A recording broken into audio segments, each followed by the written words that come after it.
మరొక 2 నెలల్లో భారత లోక్సభకి ఎన్నికలు జరుగుతున్నటువంటి సందర్భంలో దాదాపు 543 పార్లమెంటు స్థానాలకి అనేక రాజకీయ పార్టీలు పోటీ పడుతున్న సందర్భంలో ఒక 6 నెలల క్రితం ఇండియా కూటమి అనేటటువంటి ఒక కూటమి అనేక రాజకీయ పార్టీల కలయికతో భవిష్యత్తులో నరేంద్ర మోడీ యొక్క నేతృత్వంలో ఉండేటటువంటి ఎన్డీఏ పార్టీని ఓడించగలిగినటువంటి పరిస్థితుల్లో ఇండియా కూటమి ఉంది అని చెప్పి ప్రజల్ని నమ్మించేటటువంటి రీతిగా కార్యక్రమాలు చేపడుతున్న సందర్భంలో 4 రాష్ట్రాల ఎన్నికలు జరిగినాయి.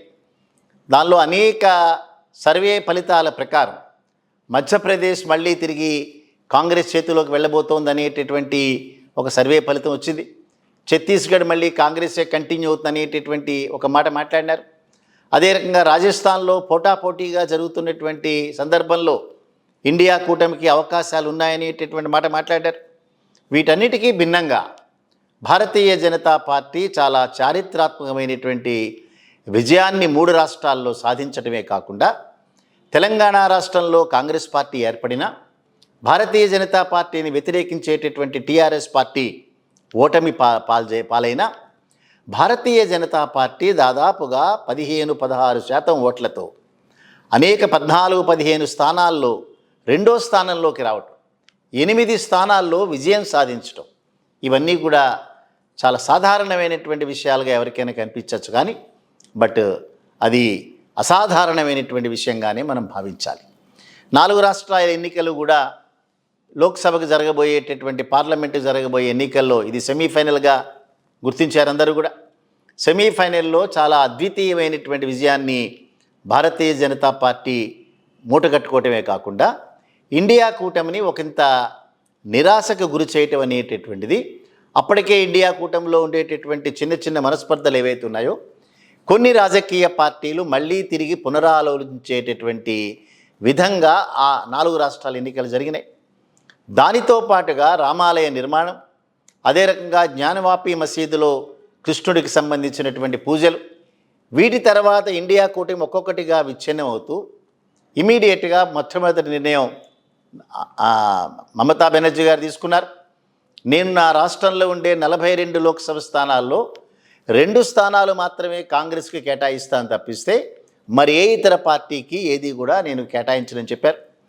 దానికి కోపించినటువంటి కాంగ్రెస్ పార్టీ రకరకాల కామెంట్స్తో చివరికి ఇండియా కూటమిలోంచి మమతా బెనర్జీ బయటకు వెళ్ళిపోయినారు. కూటమి విచ్ఛిన్నమైంది. తర్వాత నితీష్ నేతృత్వంలో ఉండేటటువంటి జనతాదళ్ ఆర్జేడీ కాంగ్రెస్ ప్రభుత్వం ఏదైతే బీహార్లో ఉందో వెంటనే నితీష్ మళ్ళీ బీజేపీతో చేతులు గెలిపినాడు. ఎట్టి పరిస్థితుల్లో మళ్ళీ తిరిగి నేను బీజేపీ దగ్గరికి వెళ్ళను అనేటటువంటి వ్యక్తి ఇక నా శేష జీవితం అంతా కూడా నేను బీజేపీతో కలిసి ఉంటాను అనేటటువంటి మాట చెప్పారు. దాని తర్వాత ఆప్ వంతైంది. కేజ్రీవాల్ గారు ప్రస్తుతం లిక్కర్ స్కామ్లో ఏ రోజున అరెస్ట్ అవుతారో తెలియనటువంటి సందర్భంలో, ఏ రోజున న్యాయస్థానాలు డైరెక్షన్స్ ఇస్తాయో తెలియనటువంటి సందర్భంలో కాంగ్రెస్ నుంచి విడిపడిపోయి వారు కూడా నేను సెపరేట్గా కంటెస్ట్ చేస్తాననేటటువంటి మాట చెప్పారు.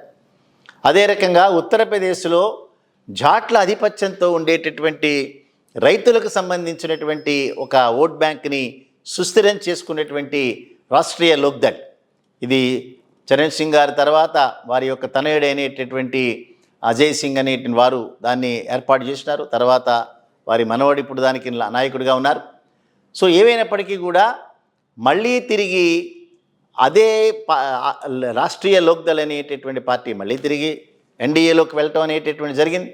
సో ఆ తర్వాత జరిగినటువంటి అనేక సందర్భాల్లో ఎన్డీఏ కూటమి యొక్క కాన్ఫిడెన్స్ అనేటటువంటిది చాలా హై లెవెల్లో వెళ్ళటం, ఇండియా కూటమి యొక్క మనోస్థైర్యం దెబ్బతిని ఆల్మోస్ట్ వారు ఈ అపజయాన్ని యాక్సెప్ట్ చేసినటువంటి పరిస్థితుల్లోకి వెళ్ళిపోయినారు. సో ఇవాళ కనుక మనం చూస్తే 2024 ఎన్నికల్లో ప్రజల ముందు ఇండియా కూటమి ప్రస్తావించేటటువంటి అంశం ఏది అనేటటువంటి దానికి సరైనటువంటి క్లూ లేకుండా పోయింది. అదే ఎన్డీఏ కూటమి దగ్గరికి వచ్చేటప్పటికి ఎకనామికల్గా భారతదేశాన్ని ముందుకు తీసుకువెళ్ళటానికి అనేక ఆపసోపాలు పడుతూ ఎక్కడా కూడా ఉపాధి కల్పన లేకుండా, పరిశ్రమల స్థాపన లేకుండా, సో ఏ రకమైనటువంటి ఎకనామికల్ యాక్టివిటీని ప్రజల్ని సంతృప్తి పరిచేది లేకున్నా కూడా మేము రాబోయేటటువంటి రోజుల్లో ప్రపంచంలో అత్యంత $5 ట్రిలియన్ ఎకానమీతో 3వ స్థానంలోకి రాబోతున్నాం అనేటటువంటి మాటలు చెప్తూనే ఉన్నారు. ప్రజలందరూ దాన్ని విశ్వసిస్తూనే ఉన్నారు. సో ఏ రకంగా వారి యొక్క విశ్వాసం పెరిగింది, రాబోయేటటువంటి రోజుల్లో జరిగేటటువంటి పరిస్థితి ఈ రకంగానే ఉంటుందని ప్రముఖ ఛానళ్ళన్నీ కూడా సర్వేలు చేసినాయి. దాదాపు 370 పైచిలుకు సీట్లతో దాదాపు 400 సీట్లు కూడా వచ్చిన ఆశ్చర్యం లేదు ఎన్డీఏకి అనేటటువంటి మాట చెప్తున్నారు. ఒక పక్క ఎన్డీఏ పాత మిత్రులందరినీ లోపల తీసుకొస్తూ వారి యొక్క కుటుంబాన్ని పెద్దది చేసుకుంటూ వెళ్తున్నారు. మొన్ననే జరిగిన ఎకనామిక్ టైమ్స్ సమావేశంలో అమిత్ షా గారు మాట్లాడుతూ ఫ్యామిలీ ప్లానింగ్ అనేటటువంటిది ఒక కుటుంబానికి బాగుంటుందేమో కానీ ఒక పార్టీకి మాత్రం బాగోదు, ఎందుకంటే పార్టీ ఎంత పెద్దది ఉంటే అంత అద్భుతమైనటువంటి విజయాలు వస్తాయని చాలా సర్కాస్టిక్గా మాట్లాడినారు. సో ఆ రూపంలో ఎన్డీఏ పార్టీని వదిలిపెట్టి వెళ్ళిపోయినటువంటి అనేక పార్టీలు మళ్ళీ తిరిగి ఎన్డీఏ కూటమిలోకి వెళ్ళటం అనేది జరుగుతోంది. వేరే ఇండియా కూటమిలోంచి అనేక పార్టీలు బయటికి వెళ్ళిపోయినాయి. ఇక చివరికి సాలిడ్గా అక్కడ మిగిలినటువంటిది కాంగ్రెస్ పార్టీ, అదే రకంగా డిఎంకే, తమిళనాడుకు సంబంధించిన డిఎంకే, బీహార్కి చెందిన ఆర్జేడీ తప్ప ఇంకా వేరే పార్టీలు లేవు అక్కడ. వామపక్ష పార్టీలు వాళ్ళతో కలిసి ఉన్నారు. సో ఈ నేపథ్యంలో నరేంద్ర మోడీ గారి యొక్క ఆలోచన విధానం, మొన్ననే వారు పార్లమెంట్లో మాట్లాడుతూ ఒక ప్రత్యేకమైనటువంటి ప్రకటనలు చేశారు.